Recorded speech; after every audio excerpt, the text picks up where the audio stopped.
Sir 2024 Vinayagar Chaturthi. Vinayagar சதுர்த்தியின் சிறப்புகள் என்ன? எப்படி வழிபாடு செய்வது? இரட்டை பிள்ளையார்னு சொல்லுவார். 2 பிள்ளையார் வாங்கி வைக்கிறது ரொம்பவுமே சிறப்பு. அதுலேயும் பிள்ளையார் சுக்லாம் பரதரம் விஷ்ணும் சிசிவர்ணம் சதுர்புஜம் பிரசன்னவதனம் தியாயேத சர்வ விக்னோபசாந்தேன்னு சொல்லி எல்லா விக்னங்களையும் போக்குறதுக்கு வேண்டிட்டு வீட்டில் இருக்கக்கூடிய குழந்தைகளுக்கும் முதல்ல குழக்கட்டை கொடுக்கணும். முடித்ததுக்கப்புறம் பெரியவங்க கொடுக்கணும். அதுக்கப்புறம் 3ஆவது நாள் ஒருவேளை முடியலை சார், நான் அடுத்த நாளே நான் போய் ஊருக்கெல்லாம் போனோம் அப்படின்னு சொல்கிறவா அவரை விசர்ஜனம் பண்ணுறது விசேஷமான பலன்களை கொடுக்கும். ஒருவேளை நம்ம பண்ண முடியல, வீட்டு பக்கத்தில் பெரிய பிள்ளையார் வச்சுருப்பா, அந்த இடத்துல கொண்டு போய் வச்சு விட்டோம்னா ரொம்ப விசேஷம். இந்த மாதிரி பிள்ளையார் வழிபாடை அவருடைய நாம சங்கீர்த்தனம் சொல்லும் பொழுது பாபங்கள் விலகுதுன்னு சொல்லுவாள். அப்படி அந்த 9 பிள்ளையாரை தரிசனம் பண்ணுறது அதிர்ஷ்டம்னு ஒரு பெரியவங்க சொல்கிறது உண்டு. இது உற்சவ பிள்ளையார்னு பேர். இந்த விசேஷத்துக்காக போகக்கூடிய பிள்ளையாராக வச்சுன்னு இருப்போம். கிருஷ்ண ஜெயந்தி, நவகிரக கொலு இதெல்லாம் எப்போவுமே வைக்கக்கூடியது. ஆனால் இந்த விசேஷம் மட்டும் விசர்ஜனம்னு சொல்லுவாள். அதாவது 3 நாள்னா முதல் நாள் சாயந்தரம், அடுத்த நாள் காத்தால சாயந்தரம், அடுத்த நாள் காலையில் சாயந்தரம். அப்போ 9 வேளை பூஜையாச்சு. வக்ரதுண்ட மகாகாய கோடி சூரிய சமர்ப்பிரப நிர்விக்னம் குருமே தேவ சர்வகாரியேஷு சர்வதாம்.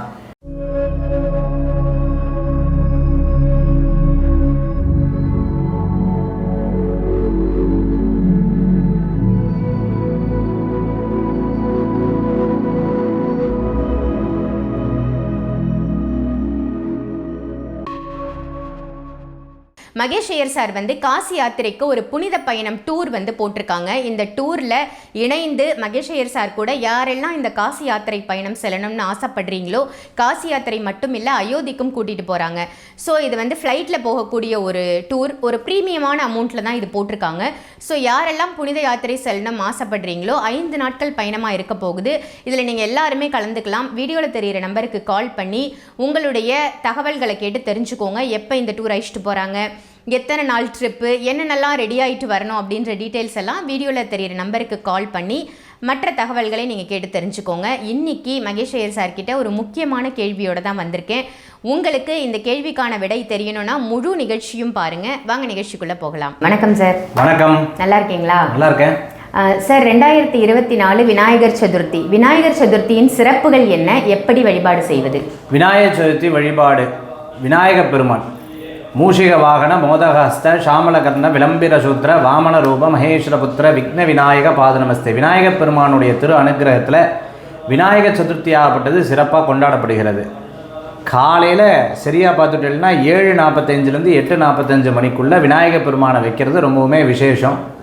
இரட்டை பிள்ளையார்னு சொல்லுவாள். 2 பிள்ளையார் வாங்கி வைக்கிறது ரொம்பவுமே சிறப்பு. அதுலேயும் பிள்ளையார் பார்த்துட்டேன் அப்படின்னு சொன்னால் சில பேரில் மண் வாங்கி அதுக்கப்புறம் அதில் ஜலம் விட்டு பன்னீர் விட்டு அழகாக பிள்ளையார் பிடிப்பா. தினந்தோறும் பூஜையில் விநாயகப் பெருமானை வழிபடாமல் நம்ம அடுத்த விஷயத்துக்கு போகிறது கிடையாது. எந்த ஒரு பூஜையும் விநாயகப் பெருமானுடைய அனுகிரகம் பெற்று தான் நம்ம அடுத்த வழிபாடே பண்ணுறோம் இல்லையா?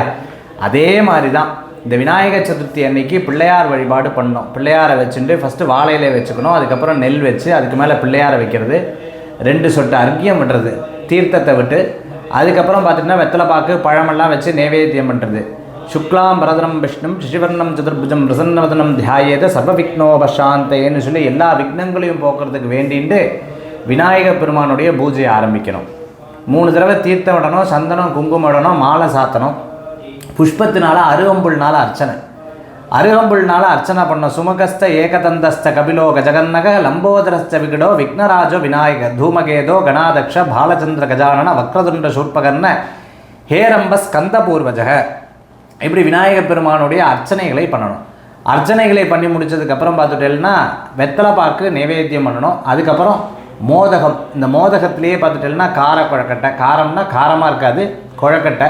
அடுத்ததுக்கப்புறம் இனிப்பு குழக்கட்டை, பூர்ணம் வச்ச குழக்கட்டை, பொரிச்ச குழக்கட்டை, 3 குழக்கட்டையும் வச்சு அப்பம் அவள் பொரிய நைவேத்தியம் பண்ணுறது ரொம்பவுமே விசேஷம்.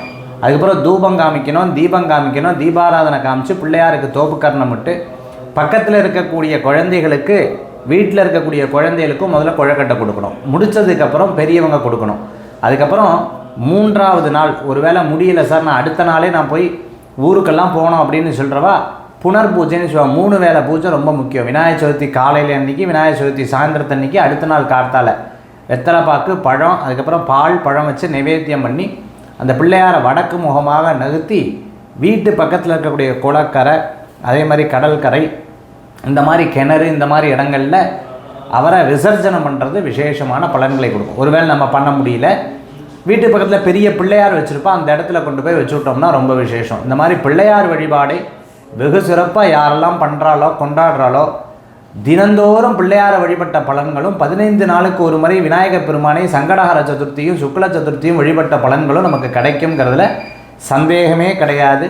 நல்ல பலன்கள் கூடி வரக்கூடியதாக இருக்கும். இதுதான் விநாயகர் சதுர்த்தி வழிபாட்டின் சிறப்புகள். சார், விநாயகர் சதுர்த்தி அன்னைக்கு மாலை வேளையில் ஒரு குறிப்பிட்ட அளவுக்கு நம்ம விநாயகரை கோயிலில் போய் பார்த்தோம் அப்படின்னா, அந்த எண்ணிக்கையில் பார்த்தோம்னா சிறப்புன்னு சொல்கிறாங்களே, அது உண்மைதானா? பொதுவாக 3 விதமான அனுஷ்டானங்களை கடைபிடிக்கணும். ஒன்று கிரகத்தில் வீட்டில் பண்ணக்கூடிய அனுஷ்டானத்தை கடைபிடிக்கிறது. அதுக்கப்புறம் வீட்டு பக்கத்தில் இருக்கிற கோயிலுக்கு போய் வழிபாடு பண்ணுறது ரொம்பவுமே விசேஷமான பலன்களை கொடுக்கும். விநாயகப் பெருமானுக்கு பஜனைங்கிறது ரொம்ப விசேஷம். ஜெய் கணேஷ ஜெய் கணேஷ ஜெய் கணேஷ பாகிமாம், ஸ்ரீகணேஷ ஸ்ரீகணேஷ ஸ்ரீகணேஷ ரக்ஷமாம்னு சொல்லிட்டு அவருடைய நாம சங்கீர்த்தனம் சொல்லும் பொழுது பாபங்கள் விலகுதுன்னு சொல்லுவாள். அதான் 3 வேளை பூஜைன்னு சொன்ன விநாயகர் சதுர்த்தி அன்னைக்கு காலையில், அன்னைக்கு சாயந்தரம் ஒரு வேளை, அடுத்த நாள் கார்த்தால ஒரு வேளை, இப்படி 3 வேளை பிள்ளையாரை தரிசனம் பண்ணுறது ரொம்பவுமே சிறப்பு. சில பேர் விநாயகர் சதுர்த்தி அன்று 9 பிள்ளையாரை கவனித்தா அதிர்ஷ்ட பிள்ளையார்னு சொல்லுவாள். 9 பிள்ளையார் நம்ம எல்லா வீதிகள்லையும் வச்சுருப்பா. அப்படி அந்த 9 பிள்ளையாரை தரிசனம் பண்ணுறது அதிர்ஷ்டம்னு ஒரு பெரியவங்க சொல்கிறது உண்டு. சார், ஒரு சில பேர் வருஷம் அந்த பிள்ளையாரை கரைக்காமல் சேர்த்து வைப்பாங்க. அந்த மாதிரி சேர்த்து வச்சு ஒரு 5 வருஷமோ இல்லை 3 வருஷமோ சேர்த்து வச்சோம் அப்படின்னா நமக்கு சொந்த வீடு கிடைக்கும் அப்படின்ற மாதிரி ஒரு சில பேர் சொல்கிறாங்களே, அதை பற்றி உங்கள் கருத்து? என்னுடைய கருத்து, இது உற்சவ பிள்ளையார்னு பேர். இந்த விசேஷத்துக்காக போகக்கூடிய பிள்ளையாராக வச்சுட்டு இருப்போம். கிருஷ்ண ஜெயந்தி, நவகிரக கொலு இதெல்லாம் எப்போவுமே வைக்கக்கூடியது. ஆனால் இந்த விசேஷம் மட்டும் விசர்ஜனம்னு சொல்லுவாள். அதாவது பிள்ளையாரை கொண்டு வருவா, அதுக்கப்புறம் விசர்ஜனம் பண்ணுற முகூர்த்தமாக இருக்கும்.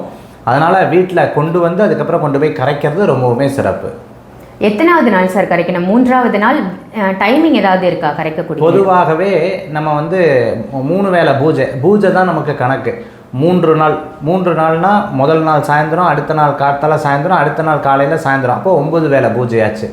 அப்புறம் அடுத்தது பார்த்திங்கன்னா 5 நாள், இப்படி 3, 5, 7, 9 இந்த மாதிரி நாட்களை கணக்கிட்டு கொண்டு போய் கரைக்கிறது ரொம்பவுமே விசேஷம்.